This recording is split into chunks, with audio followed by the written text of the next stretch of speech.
Bonjour à toutes et à tous et bienvenue sur Tuto Panda. Alors aujourd'hui je vais vous apprendre à corriger les bugs de pilote du Logitech G27. Alors je parle d'un bug précisément. Donc pour savoir, si vous avez le bug, déjà ça se voit parce que le volant en fait va s'éteindre, va se rallumer et va tourner sans cesse. Et c'est vraiment saoulant quoi. Et puis quand vous jouerez au jeu, vous ne pourrez plus utiliser votre volant parce que, regardez, je vais aller dans le panneau de configuration. Donc, dans périphérique et imprimante, si je le trouve, ici dans périphérique imprimante, ici clic droit sur G25 Logitech Racing Wheel, paramètres des contrôleurs de jeu. Voilà, là il est encore en train de se rallumer, de s'éteindre comme ça. Propriété. Là vous voyez que c'est pas du tout le G27, c'est un autre volant et puis c'est inutilisable. Là j'appuie sur les pédales, il se passe rien. Donc c'est un bug qui peut vous arriver. Donc je vais vous apprendre à le corriger. Vous allez voir, c'est vraiment simple. Donc la solution, elle vient pas de moi, elle vient d'un mec sur un forum qui s'appelle LogiG. Donc voilà, merci à lui, mais bon, c'est en anglais, il n'y a pas de vidéo, donc moi je vais vous le faire en vidéo. Mais voilà, ça vient de lui. Je vous mets le lien du forum dans la description, voilà. Parce que je suis pas un voleur de contenu non plus. Donc c'est parti, on va commencer. Donc tout d'abord, vérifiez que votre Logitech G27 est relié à une prise USB 2.0 et non 3.0. Il y a des petits bugs qui peuvent venir dessus, c'est déjà arrivé à des gens. Donc une fois que c'est fait, vous allez aller dans le panneau de configuration. Vous allez aller dans Programmes et fonctionnalités, ici, donc dans les listes de programmes. Ici, vous allez chercher Logitech Gaming Software. Donc vous allez cliquer dessus et cliquer sur désinstaller. Donc oui, le désinstaller. Oui. Donc on va le désinstaller complètement. Une fois qu'il est désinstallé, on revient sur le panneau de configuration. Cette fois-ci, alors attendez, tac. Cette fois-ci, on va aller dans gestionnaire de périphérique. Ensuite, on va aller en bas, là où il y a marqué périphérique universal serial bus. Vous cliquez sur la petite flèche et normalement vous avez marqué G27 Racing Wheel. Vous faites clic droit dessus. Clic droit et désinstaller. Donc vous cliquez sur désinstaller. Vous cochez la case supprimer le pilote pour ce périphérique, parce que justement c'est le pilote qui bug.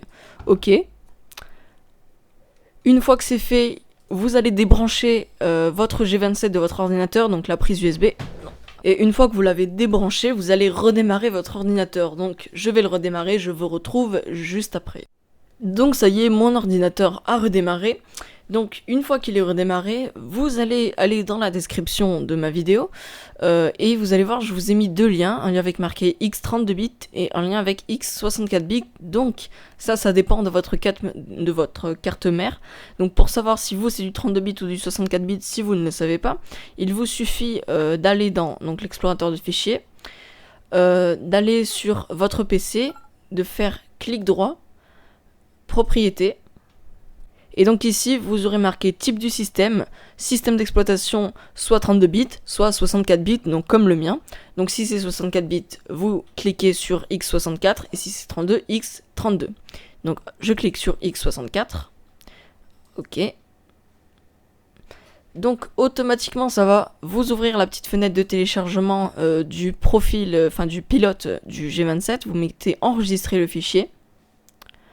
Donc tac, je l'enregistre. Ah oui, donc du coup moi il y est déjà, donc je vais le remplacer. Donc ici ça va se télécharger, ça met à peu près 1 minute, 2 minutes. Donc je vous retrouve juste après. Ça y est, donc une fois que le téléchargement est fini, vous ouvrez le petit programme. Donc ça va extraire les petits fichiers de l'installateur, nanana, on s'en fout. Donc vous arrivez sur cette page, donc ici vous sélectionnez votre langue. Je vous conseille de mettre français vu qu'on parle français, nous. À moins que vous vouliez vous amuser à le mettre en allemand ou en anglais, après chacun son délire quoi. Vous cliquez sur suivant. Ici j'accepte les conditions et tout. Normalement il faut lire, mais bon, personne ne le lit. Vous cliquez sur installer. Ici ça va s'installer. Vous attendez un petit peu. Et vous allez avoir cette petite fenêtre qui s'affiche. Et donc à ce moment-là, et ce qu'il va falloir faire, c'est qu'il va falloir dès maintenant brancher votre G27 sur une prise 2.0. Donc ça y est, je l'ai branché. Donc vous cliquez sur suivant. Donc là, normalement, il va le détecter, hein. Si tout se passe bien, s'il y a vraiment un problème qui persiste, là, je peux plus rien pour vous. Mais normalement, c'est bon. Mais d'ailleurs, mon volant est en train de s'allumer, donc oui, a priori, c'est bon. Voilà, on a le petit bruit comme quoi un contrôleur est... Et donc ça y est, là, il m'a marqué Logitech G27, le dispositif est prêt. Vous cliquez sur suivant. Et donc ça y est, là vous avez la petite fenêtre qui s'ouvre des propriétés. Là vous pouvez tourner votre volant, faire ce que vous voulez avec les pédales. Et on peut voir que ça marche. Donc ensuite, afficher laissez-moi, non, on s'en fout. Hein. Hey, on est des thugs. Ici ça va finir d'installer le logiciel. Et une fois que c'est fait, vous cliquez sur terminer. Et là on peut toujours vérifier que c'est bon, donc pas notre configuration. Vous avez le profileur qui s'ouvre aussi, et qui nous montre que c'est le G27, donc c'est bon. Et vous allez dans périphérique imprimante, G27, paramètres, propriétés. Et là on peut voir que c'est bien le volant, le G27. Donc au passage, tac, je vais mettre en 900 degrés, voilà. On peut voir que c'est bon, ça marche. Et là je peux le réutiliser dans mes jeux, il fonctionne correctement, il s'arrête pas et se remet sans arrêt. Enfin bref. Voilà, donc le problème est corrigé. J'espère que cette vidéo vous a plu, en tout cas si vous aussi le problème persistait. C'était Tuto Panda, n'hésitez pas à vous abonner à la chaîne si ça vous plaît. Au revoir.